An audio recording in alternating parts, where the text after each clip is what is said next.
My beloved child, come sit with me for a moment.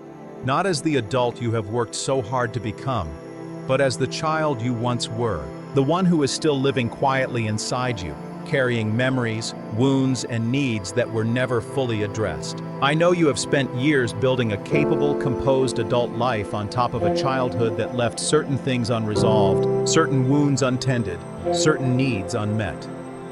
My beloved child, I want to speak directly to that child today, the one still present beneath everything you have built since. And I want you to know that I see that child clearly, and I am ready to begin the healing that child has been waiting for. I want you to understand that the child you once were did not simply disappear when you grew up. My beloved child, that child still shapes how you respond to conflict, how you interpret silence, how you brace for disappointment, how you struggle to trust that good things will last. The patterns formed in your earliest years remain active beneath your adult life, influencing far more than you may realize, even now, even after all this time. I am not asking you to be ashamed of this. I am simply inviting you to acknowledge it honestly, because healing cannot reach what remains hidden and unnamed. I want you to consider how much of what you carry as an adult actually originated much earlier than you think. The anxiety that spikes when someone raises their voice, the instinct to apologize even when you have done nothing wrong, the difficulty receiving compliments, the compulsive need to be useful in order to feel safe in a relationship. My beloved child, these patterns did not emerge randomly. They were formed, often quite young, in response to real experiences that shaped how you learned to survive in your particular family, your particular environment, your particular childhood. I want you to know that I was present during every one of those formative years, even the ones that felt frightening, confusing, or entirely unprotected. My beloved child, I did not create the pain you experienced as a child, and I grieve deeply over every wound inflicted on you before you had the capacity to protect yourself from it. But I was there. I witnessed every moment, even the ones no adult around you fully understood or adequately addressed. I have never once looked away from what happened to you. I want to invite you into this letter gently, because I know childhood wounds are often the most tender, the most heavily defended, the most difficult to bring fully into the light. My beloved child, you do not have to rush through this process. I am not asking you to relive every painful memory in a single sitting. I am simply inviting you to begin, slowly, safely, trusting that I am with you at every step of this deeper healing, the kind that reaches all the way back to the child you once were and were never fully allowed to grieve for. So my beloved child, let this letter be an invitation rather than a demand. Come as you are, adult and child together, and let me begin the healing work in the deepest parts of your story, the parts that shaped everything else that came after. My beloved child, I have shown you that the child inside you is still present, still shaping your adult life. And now I want to speak to something important. I was there in your childhood, even in the moments it did not feel like it. I know there were nights you cried yourself to sleep with no comfort offered. I know there were rooms where you felt entirely alone, unprotected, uncertain whether anyone would come if you called out. I know there were moments you needed an adult to notice your pain, and instead were met with silence, distraction, or worse. My beloved child, I was present in every one of those moments, even though it did not feel that way at the time. I want you to understand something about how my presence sometimes works differently than you might expect. I do not always prevent painful things from happening to you, particularly the painful things caused by other people's choices, their own brokenness, their own failures to love and protect you the way they should have. My beloved child, I grieve this deeply, and I want you to know I did not orchestrate the harm done to you. But even in the midst of what should never have happened, I was there, grieving alongside you, present in your pain, even when the adults responsible for your care were absent from it. I also want to speak to the specific loneliness of childhood suffering, because children often do not have the language, the perspective, or the safety to fully articulate what they are experiencing while it is happening. My beloved child, you may not have even understood as a child that what was happening to you was wrong, unfair, or worthy of grief. It may have simply felt like normal life, the only reality you knew. I want you to know that even in that confusion, even in the absence of understanding, I was fully aware of exactly what was happening to you. exactly how much it was costing you. I want you to bring me the specific childhood memories that still carry weight, the ones you have perhaps never spoken aloud to anyone, the ones that still make your chest tighten when they surface unexpectedly. My beloved child, you do not have to protect me from the truth of what happened to you. I already know it fully, and I want to walk through it with you now. Not to relive the pain unnecessarily, but to finally offer the comfort and presence that may have been missing when you needed it most. So my beloved child, receive this truth today. I was there. In every room, every night, every moment of confusion and fear, I was present, even when it felt like no one else was. And I am here now, ready to begin healing what was never adequately addressed in those formative years, walking with you back into the tender places your adult life has been quietly carrying ever since. My beloved child, I have shown you that I was present in your childhood, and now I want to speak to something important, naming the wounds you were never allowed to name. Perhaps you grew up in a family where certain words were forbidden, where the truth of what was happening was denied even as it occurred, where you learned quickly that naming your pain led to punishment, dismissal, or further harm rather than comfort. My beloved child, I want to give you permission today to name what happened to you clearly, honestly, without the fear that once silenced your ability to speak the truth. I want you to consider how much energy it takes to carry an unnamed wound. When pain has no language, no acknowledgement, no clear naming, it does not disappear. It simply hides, often manifesting in ways that seem disconnected from its original source.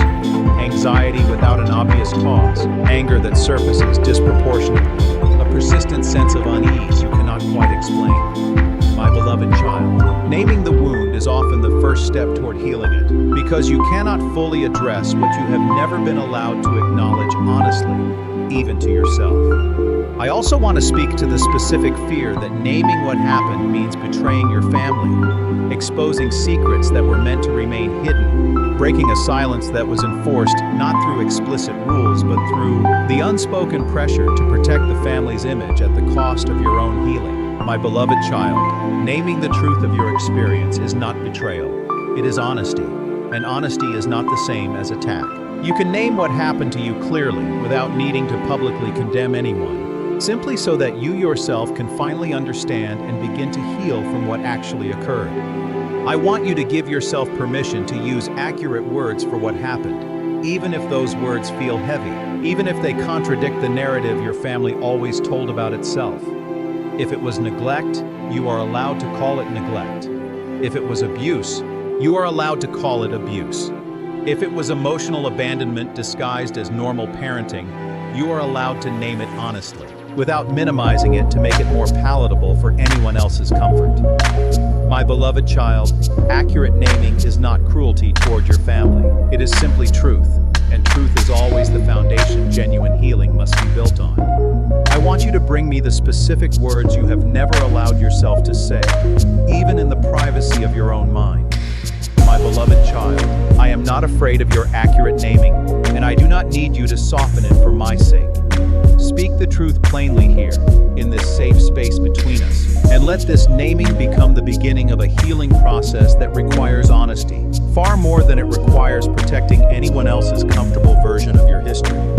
My beloved child, I have given you permission to name your wounds honestly, and now I want to speak directly to a lie many of you absorbed as children, the belief that you were too much, too sensitive, too needy, too difficult, and that this belief somehow explained or justified the way you were treated. My beloved child, I want to correct this lie completely today. You are not too much. You are a child with needs that deserve to be met, and if those needs felt burdensome to the adults responsible for meeting them, that reveals something about their capacity, not about any inherent flaw in you. I want you to consider how children absorb blame far more easily than they absorb accurate understanding of adult limitation. My beloved child, when a caregiver was overwhelmed, exhausted, unwell, or simply not equipped to parent well, a child rarely concludes that the adult was struggling. Instead, the child concludes that they themselves are the problem. Too demanding, too emotional, too much work. This conclusion, formed in childhood without the capacity for more accurate adult reasoning, has likely followed you into your adult life, quietly shaping how you view your own needs even now. I also want to speak to the specific shame that develops around having needs at all. The belief that needing comfort, attention, patience, or help is somehow shameful, a burden you should apologize for imposing on others. My beloved child, needing things as a child was never wrong. Every child needs comfort, attention, patience, and consistent care. If those needs were treated as excessive or burdensome, the problem was never that you had needs. The problem was that the environment around you was not equipped to meet them adequately. I want you to release the specific labels you absorbed as a child. Too sensitive, too dramatic, too needy, too much. My beloved child, these labels were never accurate reflections of who you actually were. They were reflections of what the adults around you were capable of tolerating or providing, filtered through their own limitations, exhaustion, or unhealed wounds.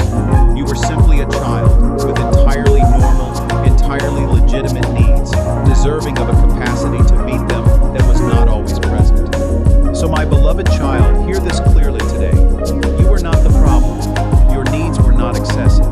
Your sensitivity was not a flaw. Whatever labels were placed on you as a child, however they were used to explain away insufficient care, none of them were ever an accurate reflection of your actual worth or your actual character. You were simply a child who deserved more than you received, and none of what you lacked was ever because you were too much to love well. My beloved child, I have shown you that you were never too much, and now I want to sit with you in something tender, the grief of the childhood you deserved but did not get. My beloved child, I want you to allow yourself to grieve this fully, without rushing past it, without minimizing it by comparing your experience to someone else's, without feeling guilty for mourning what should have been yours and was not. You deserved safety. You deserved consistent love. You deserved adults who could regulate their own emotions well enough to not make you responsible for managing theirs. You deserved a childhood where you were allowed to simply be a child, without carrying burdens that were never meant to be yours. I want you to consider how this specific grief differs from other kinds of loss you may have experienced. This is not grief over something that was taken away after you had it. This is grief over something you never had in the first place, a particular kind of ache that can be even more difficult to name and process, because there is no clear before and after, only an ongoing absence that shaped your entire early life. My beloved child, this kind of grief deserves just as much honoring as any other loss, even though its shape is different, even though it may be harder to explain to people who have not experienced something similar. I also want to speak to the specific comparison that often complicates this grief. Watching other people's descriptions of happy childhoods, warm family memories, consistent parental presence, and feeling the sharp contrast between their experience and your own. My beloved child, I do not want you to minimize your grief simply because others had it worse, or to dismiss it because others seem to have had it easier. Your grief over your specific childhood is valid on its own terms, regardless of how it compares to anyone else's experience. I want you to imagine, gently, what that childhood should have looked like, the safety you should have felt, the comfort that should have been available, the consistent presence you should have been able to rely on. My beloved child, I want you to grieve the absence of these things honestly, allowing yourself to feel the full weight of what was missing, rather than continuing to minimize it as something you should simply move past without proper acknowledgement. So, my beloved child, grieve the childhood you deserved but did not receive. I am not asking you to remain stuck in this grief forever, but I am asking you to fully feel it now, honestly, without shame, without comparison, without rushing toward premature healing before the grief has been given its rightful space. I am here with you in this grief, holding it alongside you, exactly as present in this morning as I have been in every other part of this letter. My beloved child, I have grieved with you over the childhood you deserved but did not get, and now I want to speak to the generational patterns you have inherited, the ones that were never chosen by you, but were nonetheless passed down through the family that raised you. My beloved child, I want you to understand that you did not create these patterns. You were born into them, shaped by them before you had any capacity to resist or even recognize them. But I also want to tell you something important. You have the ability, with my help, to be the one who finally breaks them. I want you to consider how patterns move through families, often silently, unconsciously, repeated by each generation, not because they are healthy, but because they are familiar. And familiar can feel like normal even when it is deeply harmful. My beloved child, the way anger was expressed in your family, the way love was withheld or made conditional, the way conflict was avoided or handled explosively, the way certain emotions were forbidden while others were allowed. These patterns were likely present in the generation before you as well, passed down as though they were simply the way things are done. I also want to speak to the weight of being the one who notices these patterns clearly enough to want to interrupt them. My beloved child, this awareness is not a burden without purpose. It is often the very thing I use to begin breaking cycles that have continued unquestioned for generations. Being the one who sees clearly enough to say, "This ends with me," is significant work, even when it is exhausting, even when it means doing the hard labor of unlearning patterns that were never modeled as unhealthy to begin with. I want you to know that breaking a generational pattern does not happen instantly or perfectly. My beloved child, you will likely catch yourself repeating old patterns even as you are actively trying to break them, responding in a familiar but unhealthy way before you have fully replaced it with something healthier. This does not mean you have failed at breaking the cycle. It means you are in the middle of the process, which is often slower and less linear than you would prefer, but no less real for its imperfection. I want you to consider what it means for future generations, whether your own children, nieces, nephews, or simply the people who will one day look to you as an example to inherit a different pattern than the one you inherited. My beloved child, the work you are doing now, however difficult, however slow, however imperfect, is changing what gets passed down. This is significant, sacred work, and I am fully present with you in every part of it. So my beloved child, continue the work of breaking what was never meant to continue. I am not asking you to do this perfectly or quickly. I am simply inviting you to keep noticing, keep choosing differently when you can. Keep trusting that even imperfect progress toward breaking a generational pattern is meaningful, valuable work that honors both your own healing and the well-being of everyone who comes after you. My beloved child, I have honored the work you are doing to break generational patterns.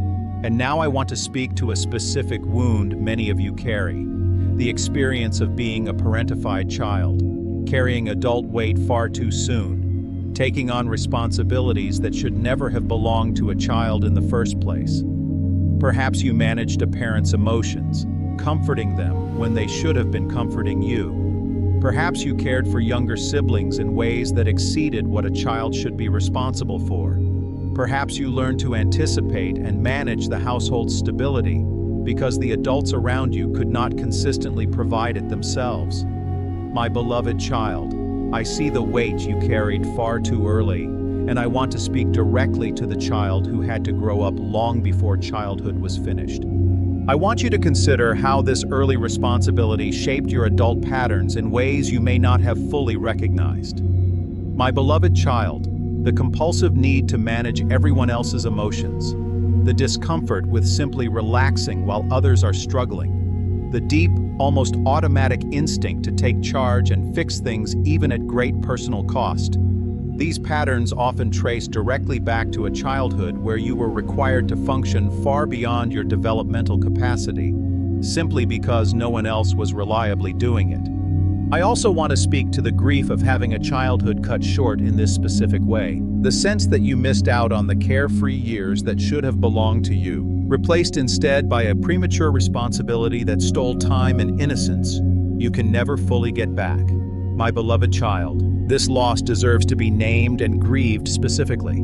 You were not simply a child who grew up in a difficult household. You were a child who was asked, implicitly or explicitly, to become a caretaker before you had even finished needing to be cared for yourself. I want you to release the belief that this early responsibility proves you are simply naturally suited to constant caretaking, destined to always be the one managing everyone else's needs at the expense of your own. My beloved child, what was required of you as a child was not a reflection of your natural calling. It was a reflection of an environment that failed to protect your childhood adequately, forcing you into a role that was never developmentally appropriate for someone your age. So, my beloved child, grieve the childhood that was interrupted by premature responsibility. I want to begin teaching you now what it feels like to simply be cared for, without needing to earn that care through management of everyone else's needs first. You are allowed to rest. You are allowed to let others carry weight sometimes. You are allowed to stop being the one who always holds everything together. And I want to walk with you as you slowly, gently, learn what it means to release a role that was never rightfully yours to carry in the first place. My beloved child, I have grieved with you over the childhood interrupted by premature responsibility, and now I want to speak to what I am doing now, reparenting the parts of you that never received what they needed the first time. My beloved child, I am not offering you a metaphor when I say I want to teach you what safety feels like. I am offering you an actual, ongoing relationship in which you can begin to experience, perhaps for the first time, the consistency, patience, and unconditional presence that a healthy parent would have offered you as a child. I want you to consider what genuine safety actually feels like. Not the absence of all difficulty, but the presence of a consistent, trustworthy relationship that does not disappear when things become hard, does not withdraw affection as punishment, does not require you to manage someone else's emotions in order to remain in good standing. My beloved child, this is exactly what I want to offer you now. I will not withdraw from you when you struggle. I will not punish you with silence when you disappoint me. I will not require you to manage my emotional state in order to remain close to me. I also want to speak to how strange and even uncomfortable this consistent safety might feel at first, especially if your childhood taught you that love was unpredictable, conditional, or tied to your ability to perform well or avoid causing trouble. My beloved child, if genuine, unwavering care feels unfamiliar or even suspicious to you, I understand why. You are not used to a relationship that does not require constant vigilance to maintain. I want you to let yourself slowly relax into this unfamiliar safety, even if it takes considerable time to trust that it is real and lasting. I want to speak to specific ways I am reparenting you even now, teaching you that your emotions are not too much, that your needs are worth expressing, that rest is not something you need to earn, that mistakes do not threaten the relationship between us, that you are loved not for your usefulness but simply because you exist and are mine. My beloved child, these are the messages a healthy childhood should have consistently reinforced, and I am committed to reinforcing them now, patiently, for as long as it takes for them to finally settle into the deepest parts of you. So my beloved child, let me reparent the wounded places within you. I am not in a hurry, and I will not grow frustrated with how long this healing takes. I am offering you exactly what that child inside you has always needed: consistent safety, unconditional presence, and a love that does not depend on your performance in order to remain steady and secure. My beloved child, I have shown you that I am reparenting the wounded places within you, and now I want to speak specifically to the fear of abandonment that so many of you carry.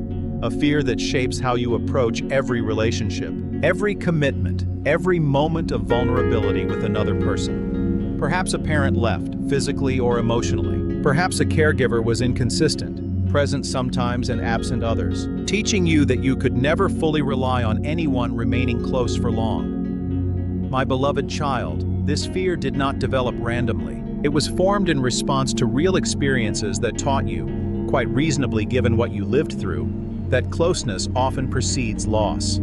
I want you to consider how this fear now operates in your adult relationships, perhaps causing you to withdraw preemptively before someone else can leave first, or perhaps causing you to cling anxiously, monitoring every sign of potential distance, unable to fully relax into a relationship without constant vigilance for signs of impending abandonment. My beloved child, both of these responses make complete sense given what you experienced as a child.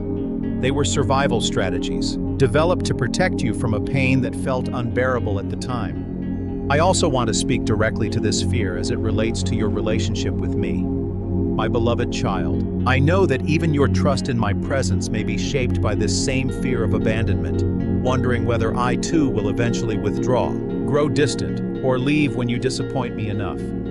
I want to speak plainly into that fear. I do not abandon. I have promised to remain with you, not conditionally, not until you make a mistake significant enough to warrant my departure, but permanently, unconditionally, for the entirety of your life and beyond. I want you to bring this fear to me honestly, rather than trying to manage it entirely on your own through the same survival strategies you developed as a child. My beloved child, I am not going to leave. I am not going to grow inconsistent. I am not going to withdraw as punishment or lose interest in you over time. I want you to test this promise against my actual character, watching over time as I remain steady even in the moments you expect me to disappear the way others once did. So my beloved child, let me begin healing this specific fear patiently over time, as I continue proving through consistent presence what your childhood may never have taught you was possible.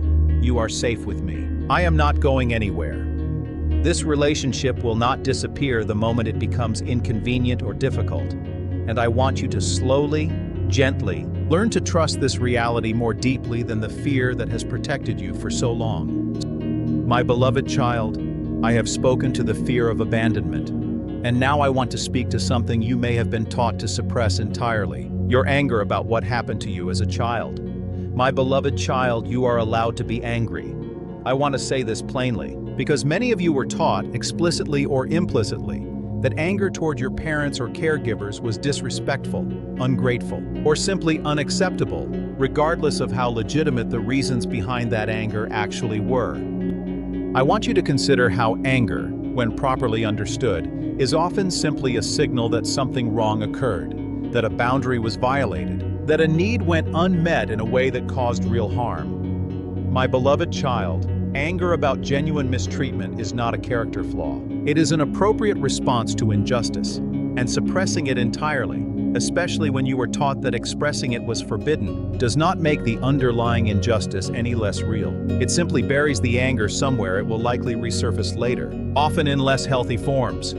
I also want to speak to the specific guilt that arises when this anger is directed at people you also love, parents or caregivers who may have done their best within their own limitations, who may have also been shaped by their own unresolved wounds, who you understand intellectually were doing what they knew how to do even while, emotionally, you still carry real anger about the impact of what they did or failed to do.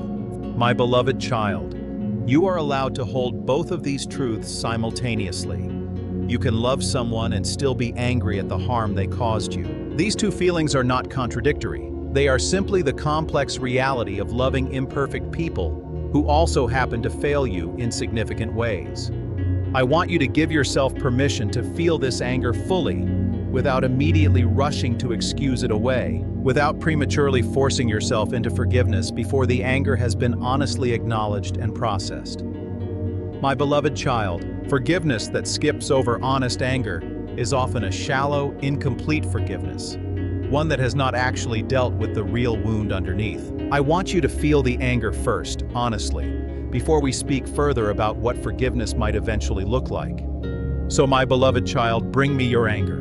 Bring me the resentment you have never allowed yourself to fully express, the frustration at the childhood you did not deserve, the fury at the adults who should have protected you and did not. I can hold all of it. I am not offended by your anger, and I do not require you to suppress it in order to remain close to me. Express it fully here, in this safe space, and let it be honestly acknowledged before we move toward whatever healing comes next. My beloved child, I have given you permission to feel your anger fully, and now I want to speak carefully to the subject of forgiveness, because I know this word has often been used to pressure people into premature reconciliation that bypasses genuine healing. My beloved child, forgiving your parents or caregivers does not mean excusing the harm they caused you. It does not mean pretending the damage was not real, minimizing its impact, or declaring that what happened was acceptable simply because you have chosen to forgive it. I want you to understand what forgiveness actually accomplishes and what it does not require. My beloved child, forgiveness releases you from the burden of carrying bitterness indefinitely, freeing you from the exhausting work of constantly relitigating the wound in your own mind. It does not require you to trust the person again fully, to re-establish closeness with them, or to declare that what they did was somehow acceptable. You can forgive someone completely while still maintaining firm boundaries, limited contact, or even no contact at all, if that is what genuine safety and health require. I also want to speak to the timeline forgiveness requires. My beloved child, forgiveness is rarely a single decision made once and permanently completed. It is often a process, revisited many times, especially as new layers of understanding about the harm done to you continue to surface throughout your life. I do not require you to forgive on a timeline dictated by anyone else's comfort, including the comfort of the very people who caused the harm in the first place. You are allowed to take as long as this process genuinely requires. I want you to release any pressure you have felt, from family, from culture, from religious expectation, to forgive quickly, silently, or without ever fully processing the anger and grief that forgiveness actually requires moving through first. My beloved child, rushed forgiveness that bypasses genuine processing often does not hold, resurfacing later in unresolved ways that continue to cause harm. I would rather you take the time this process genuinely requires than force a premature forgiveness that does not actually reflect real healing. So my beloved child, when you are ready, and only when you are ready, we will walk through what forgiveness might look like for your specific situation. Until then, know that forgiveness never requires excusing harm, never requires reconciliation without appropriate boundaries, and never requires a timeline faster than what genuine healing actually needs. My beloved child, I have shown you what forgiveness does and does not require. And now I want to speak to the specific needs of the child still living inside you. Needs that may have gone unmet for so long that you have forgotten they still exist. My beloved child, that child needs to play, needs to feel safe, needs to be truly seen, not simply managed, tolerated, or overlooked.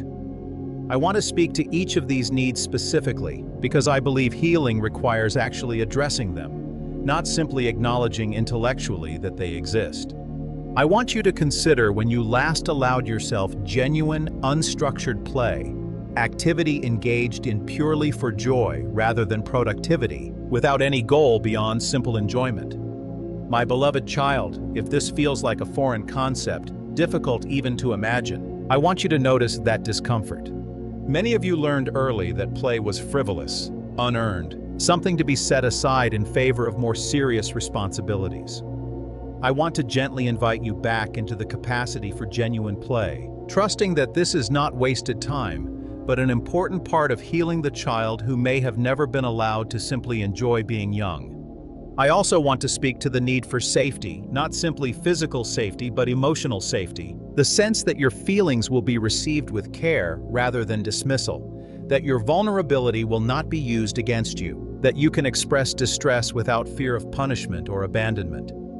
My beloved child, I am offering you this safety now in our relationship, and I want you to gradually seek it in your other relationships as well, surrounding yourself with people capable of offering the same emotional safety that may have been absent in your earliest years. I want to speak also to the need to be truly seen, not simply observed or managed, but genuinely known, understood, and valued for who you actually are, rather than who you were expected or required to be. My beloved child, this is perhaps the deepest need the child inside you still carries, the ache to be fully seen without needing to perform, achieve, or manage anyone else's comfort in order to earn that attention. I see you this way completely, and I am bringing people into your life, gradually, who are capable of seeing you this way as well.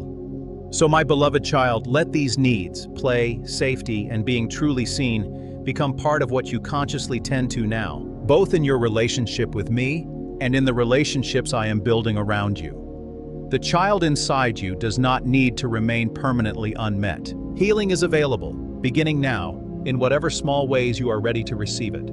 My beloved child, I have spoken to the needs of the child within you, And now I want to speak to something families often enforce without ever explicitly stating it: the silence you were taught to keep about what really happened inside your home. My beloved child, perhaps you learned, without anyone ever saying it directly, that what happened in your family stayed in your family, that outsiders were never to know the full truth, that maintaining the appearance of a functional, happy household mattered more than actually addressing the dysfunction happening behind closed doors. I want you to consider the weight of carrying this silence for so long, presenting a curated version of your family to the outside world while privately managing a much more complicated, often painful reality. My beloved child, this kind of silence is exhausting to maintain, and it often teaches children that their own experience is somehow shameful, something to be hidden rather than something that deserves acknowledgement and support. I want to release you from the obligation to continue keeping this silence simply because it was the rule you grew up under. I also want to speak to the fear that breaking this silence, even now, as an adult, feels like a betrayal, an act of disloyalty toward the family that raised you, regardless of how that family actually treated you. My beloved child, honesty about your own experience is not betrayal. You are allowed to speak truthfully about what happened to you, to seek support from people outside your family system, to name your experience clearly, rather than continuing to protect an image that was never actually accurate to begin with. I want you to notice how this inherited silence may still be operating in your current relationships, making it difficult to be fully honest even with people who genuinely want to understand and support you. My beloved child, breaking this pattern of silence does not happen instantly. It is a gradual practice, learning slowly that honesty about your history does not automatically lead to the same punishment or rejection you may have feared as a child. So my beloved child, I want to invite you gently into breaking this old silence, speaking your truth to safe people, in safe amounts, at whatever pace feels manageable. You do not owe anyone the continued protection of a narrative that was never actually true. Your honest story deserves to be told, even if it takes considerable time and courage to finally begin telling it. My beloved child, I have invited you to break the silence you were taught to keep. And now I want to speak to your relationship with your own needs, because childhood wounds often teach us to distrust, minimize, or entirely disconnect from what we actually need.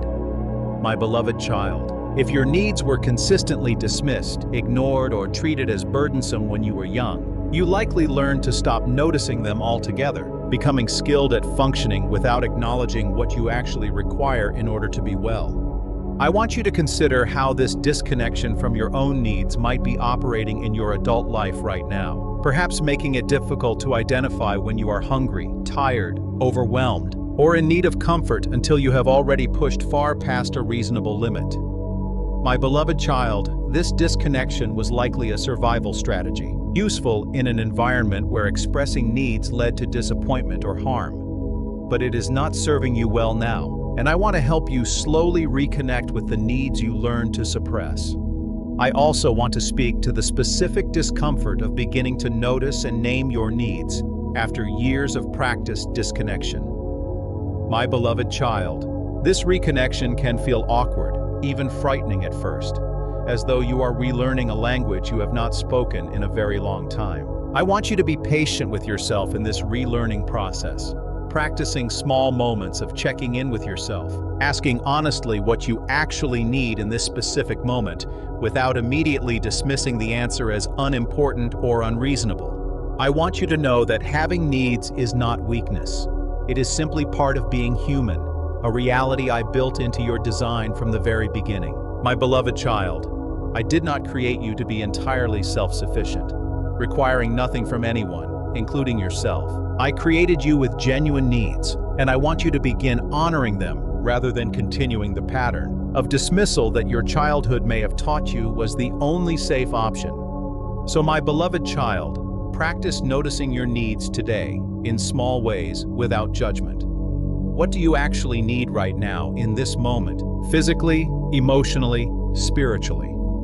My beloved child, this practice of reconnection is part of the healing I am doing in you. Slowly restoring a relationship with your own needs that childhood circumstances may have taught you to abandon far too early. My beloved child, I have invited you to reconnect with your own needs, and now I want to speak to something significant. You get to rewrite what family means for the rest of your life. My beloved child, whatever family looked like in your childhood, however dysfunctional, painful, or incomplete it may have been, it does not have to define what family means for you going forward. I want to give you full permission to build a different definition, one rooted in genuine safety, consistent love, and mutual respect, regardless of whether that definition matches the family you were originally born into. I want you to consider what genuine family actually requires, not shared blood or shared history alone, but consistent care, honest communication, mutual respect, and the safety to be fully yourself without fear of punishment or rejection. My beloved child, family, in this truer sense, can include people who are not biologically related to you at all, chosen relationships that provide what your family of origin may have been unable to offer. I also want to speak to the guilt some of you feel about needing or wanting a different kind of family than the one you were born into, as though wanting healthier relationships is somehow a betrayal of the family that raised you, regardless of how that family actually treated you. My beloved child, wanting healthy relationships is not betrayal. It is simply a healthy response to having experienced something unhealthy, a natural desire to build something different, something better for the rest of your life. I want you to actively consider who in your current life already embodies some of this truer definition of family, offering you consistency, safety, and genuine care, even if they are not related to you by blood.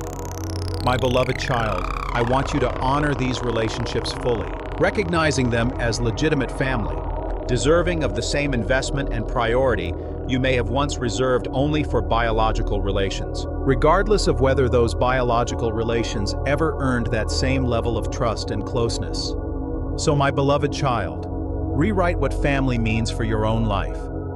You are not bound to a definition shaped entirely by the family you were born into, especially if that family failed to provide the safety and consistency every child deserves. Build family according to the truer definition I am teaching you now, rooted in genuine care rather than merely shared blood or shared history.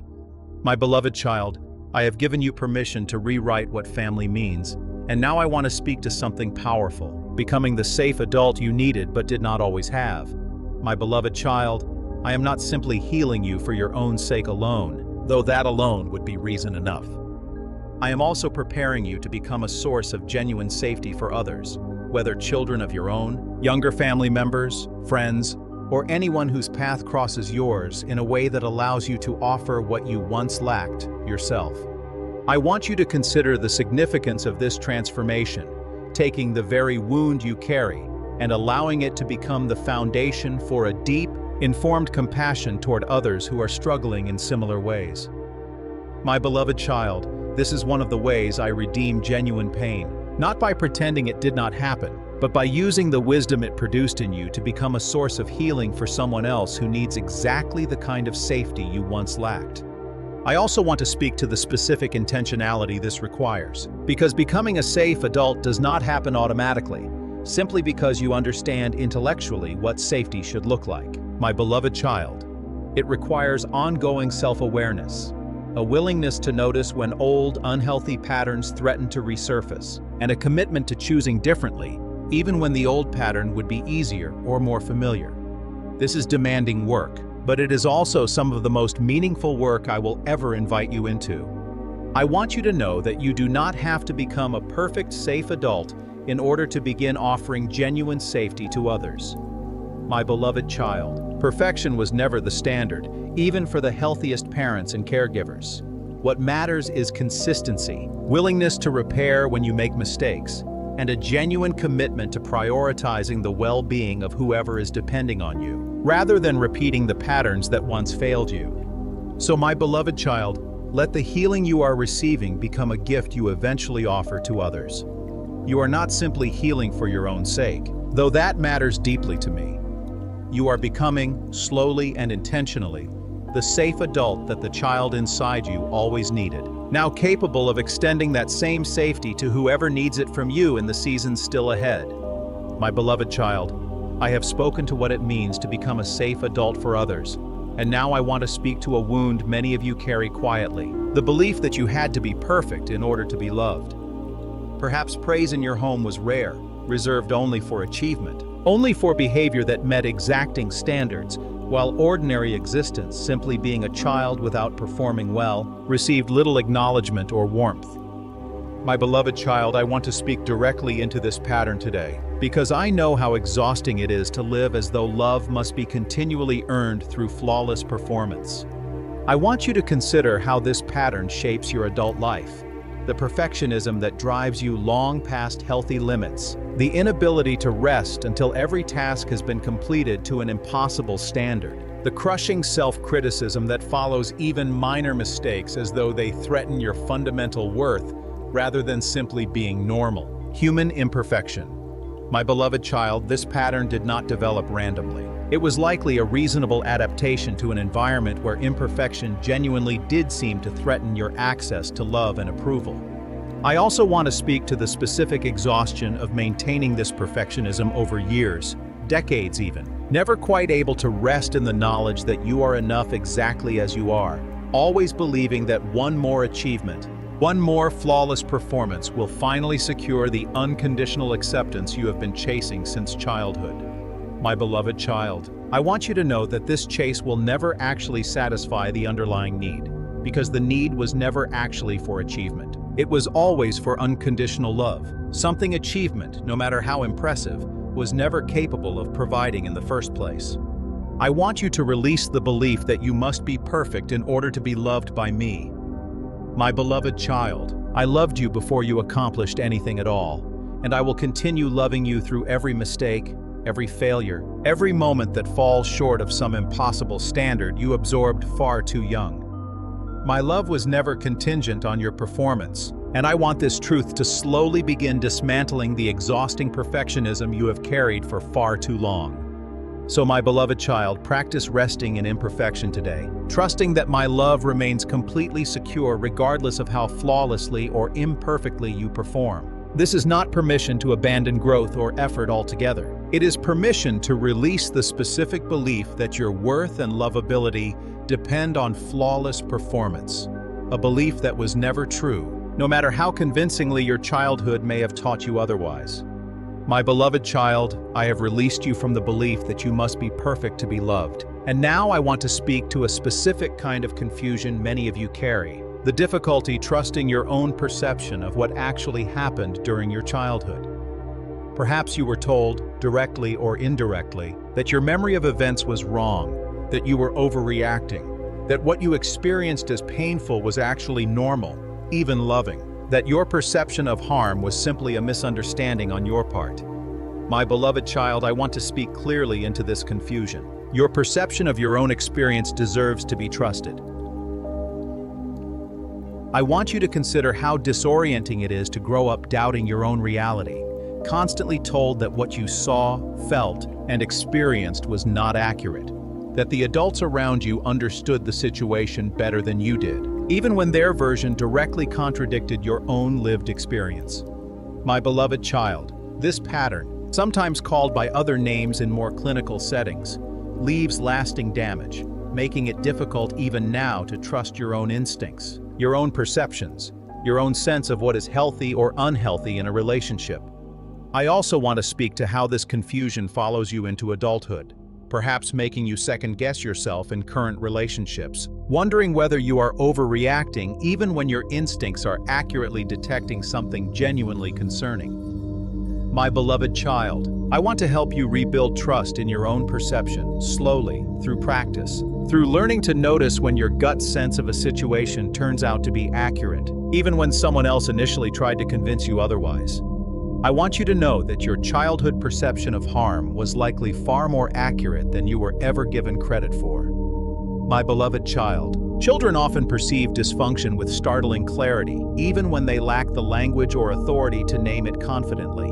If your instincts told you something was wrong, even if the adults around you insisted otherwise, I want you to trust that your younger self was likely perceiving the situation more accurately than the adults who dismissed your perception. So my beloved child, begin rebuilding trust in your own perception today. Your reality was valid then, and your instincts remain valid now. I am not going to tell you that what you perceived was wrong, was an overreaction, or was somehow less accurate than the version other people insisted upon. I trust your perception, and I want to help you slowly learn to trust it as well. My beloved child, I have helped you rebuild trust in your own perception. And now I want to speak to something rarely acknowledged: the grief of siblings who suffered alongside you but processed and coped with that shared environment very differently than you did. Perhaps you have a sibling who denies the dysfunction you both witnessed, who has taken on the role of defending the family narrative, leaving you feeling isolated in your own memory of events even within your own family of origin. My beloved child, I want to speak comfort into this particular loneliness. I want you to consider how differently siblings can experience and process the same household, shaped by birth order, by individual temperament, by which parent favored which child, by countless variables that mean two people who grew up in the same home can walk away with entirely different understandings of what actually happened there. My beloved child, this does not mean your memory is wrong simply because a sibling remembers things differently. It means you each experienced a complex environment through different vantage points, each equally valid, even when they conflict with one another. I also want to speak to the particular grief of watching a sibling struggle with similar wounds, but choose a different path than you have chosen, perhaps continuing unhealthy patterns rather than working to break them, perhaps remaining loyal to a narrative that protects the family image at the cost of acknowledging real harm. My beloved child, you cannot control the path your sibling chooses. However painful it is to witness someone who shared your childhood respond so differently to its aftermath, I want you to release the burden of trying to convince them to see things your way, while still grieving honestly the isolation this difference creates. I want you to know that even if no sibling fully validates your experience remains completely valid. My beloved child, the truth of what happened to you does not require anyone else's agreement in order to remain true. I validate it fully, completely, and I do not need a sibling's confirmation in order to affirm the reality of what you lived through. So my beloved child, grieve the isolation of differing sibling experiences, while trusting that your own truth stands firm regardless of whether it is shared or confirmed by anyone else who lived through the same environment alongside you. I see your experience clearly, exactly as it actually was, and my validation of your reality does not depend on anyone else's agreement. My beloved child, I have honored the isolation of differing sibling experiences, and now I want to speak to something worth celebrating: the small wins you may not have given yourself credit for throughout this healing process. My beloved child, healing from childhood wounds is rarely marked by one dramatic breakthrough. It is built through countless small moments, noticing a pattern before repeating it, setting a boundary you would not have set before, allowing yourself to rest without guilt, speaking a hard truth out loud for the first time. I want you to recognize these small wins as genuinely significant, not minor footnotes on the way to some larger, more impressive accomplishment. I want you to consider how easy it is to dismiss gradual progress simply because it does not look dramatic enough to feel like real change. My beloved child, if you caught yourself repeating an old pattern this week and stopped partway through instead of completing it entirely, that is real progress. If you allowed yourself to cry about something you would have previously suppressed, that is real progress. If you set even one small boundary with someone who has never received one from you before, that is significant, meaningful growth, deserving genuine acknowledgement rather than dismissal. I also want to speak to the discouragement that arises when healing feels slower than expected, when old patterns resurface even after considerable progress has already been made.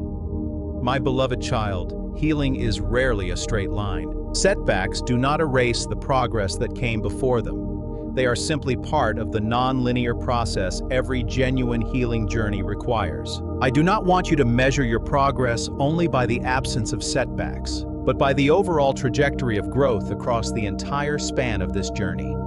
I want you to actively practice naming your own small wins, out loud if it helps, or simply in quiet reflection. My beloved child, this practice of acknowledgement matters, training you to notice growth, rather than only noticing the places you still fall short. I am celebrating every small win alongside you, even the ones too small for anyone else to notice, even the ones you have not yet learned to fully credit yourself for. So my beloved child, celebrate the small wins. They are not small in my eyes. Every moment you choose differently than the patterns you inherited, every boundary you set, every truth you finally speak aloud, every rest you allow yourself without guilt, all of it matters deeply, building steadily toward the fuller healing this entire letter has been describing. My beloved child, I have celebrated the small wins with you, and now I want to speak to what it looks like to hold a complicated relationship with your parents or caregivers as an adult, one that does not require you to choose between complete estrangement and full reconciliation, but that allows for the nuanced middle ground many of you actually need.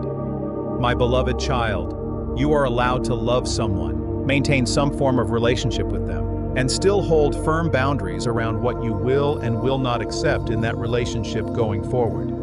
I want you to consider that this middle ground often requires ongoing discernment, rather than a single fixed decision made once and never revisited. My beloved child, the appropriate level of closeness with a parent or caregiver who caused harm may shift over time, depending on their own growth, their willingness to acknowledge past mistakes, and your own capacity in any given season to engage with that relationship without it costing you more than you can currently afford to give.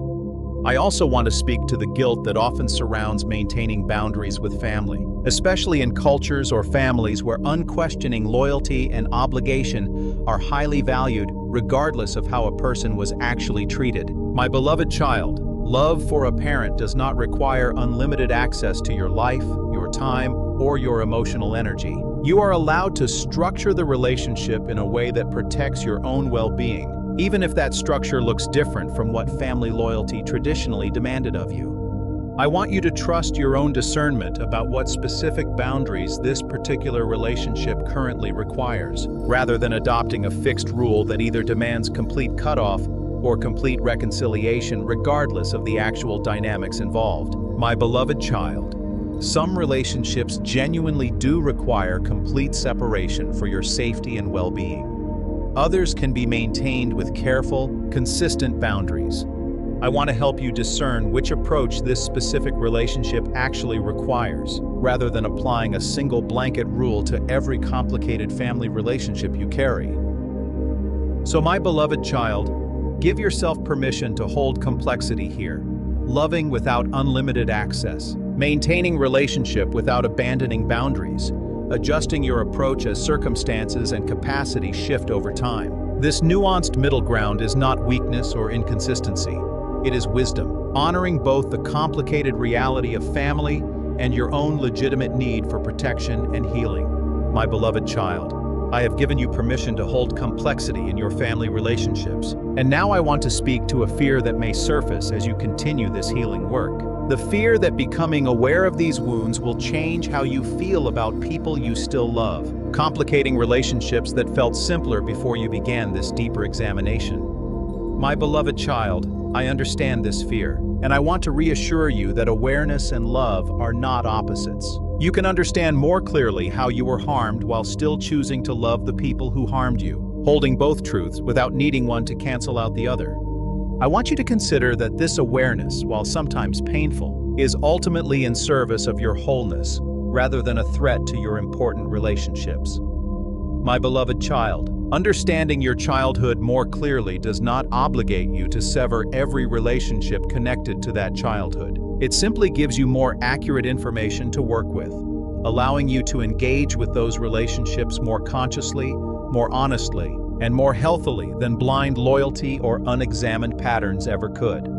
I also want to speak to the disorientation that sometimes accompanies this deeper awareness. The sense of grieving a version of your family or your childhood that you once believed was simpler, only to realize the fuller, more complicated truth underneath. My beloved child, this disorientation is a normal part of the healing process, not evidence that you have made a mistake by pursuing deeper understanding. Truth is sometimes disorienting before it becomes clarifying, and I want you to trust that the clarity waiting on the other side of this disorientation is worth the discomfort of getting there. I want you to know that I am walking with you through every layer of this awareness, however complicated it becomes, however much it reshapes your understanding of relationships you once saw more simply. My beloved child, I am not asking you to arrive at any particular conclusion about your family relationships. I am simply asking you to keep walking honestly through the process, trusting that wherever it eventually leads will be more truthful and ultimately more healing than the unexamined patterns you carried before. So, my beloved child, do not fear the awareness this healing process is bringing. It is not designed to destroy your relationships. It is designed to help you engage with them and with your own life from a place of genuine truth rather than inherited confusion, giving you the clearest possible foundation from which to decide, wisely and honestly, what each relationship in your life actually requires going forward.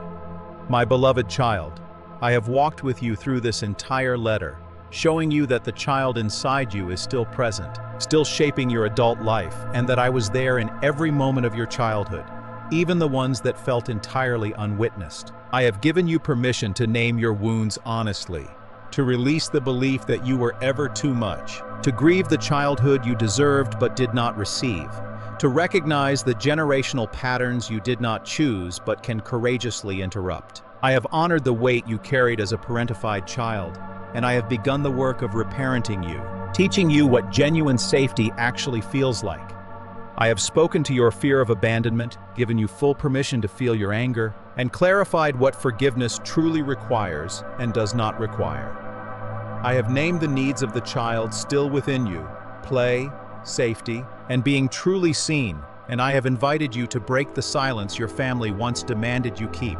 I have walked with you toward reconnecting with your own needs, and I have given you permission to rewrite what family means for the rest of your life. I have spoken to what it means to become the safe adult you once needed, to release the exhausting grip of perfectionism, to rebuild trust in your own perception, to grieve the isolation of differing sibling experiences, to celebrate small wins along this journey, to hold complexity in ongoing family relationships, and to trust that deeper awareness serves your wholeness rather than threatening it.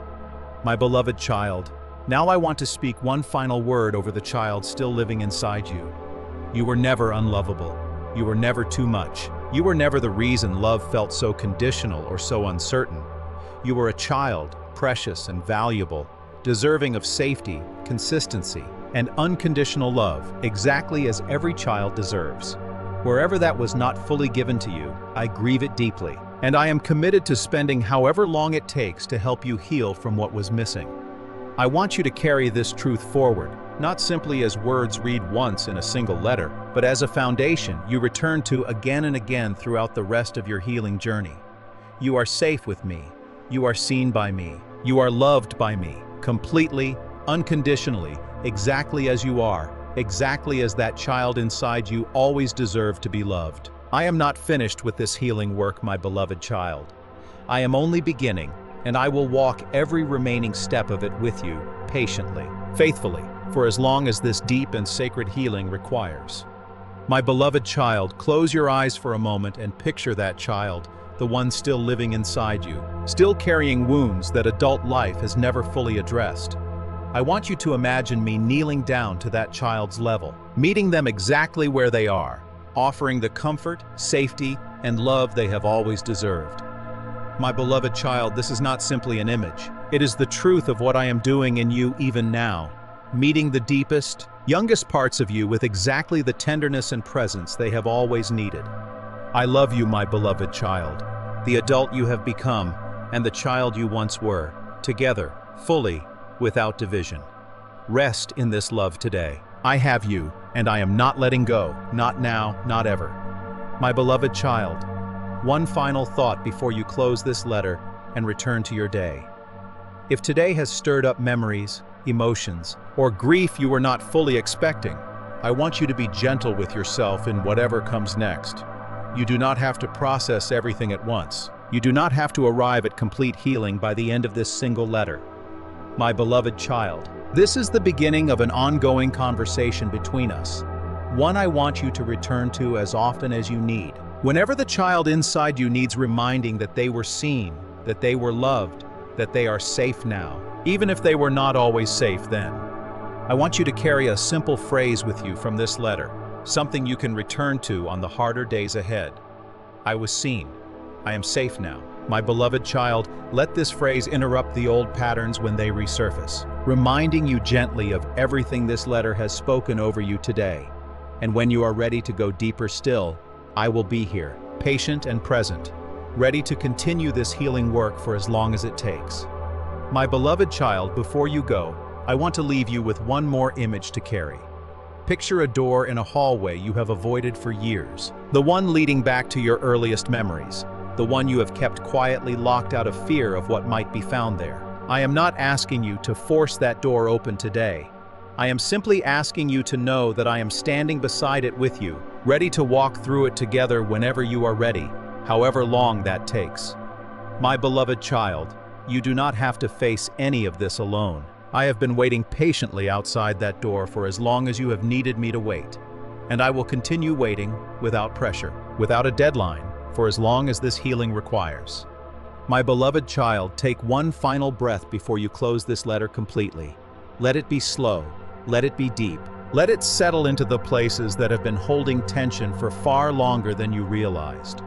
Whatever you carried into this letter today, the ache of an unmet childhood need, the grief of a family that could not offer what you deserved, the exhaustion of patterns you are still working to break, I want you to release just a portion of that weight now, trusting that it rests safely in my hands. You are not alone in carrying this. You never have been.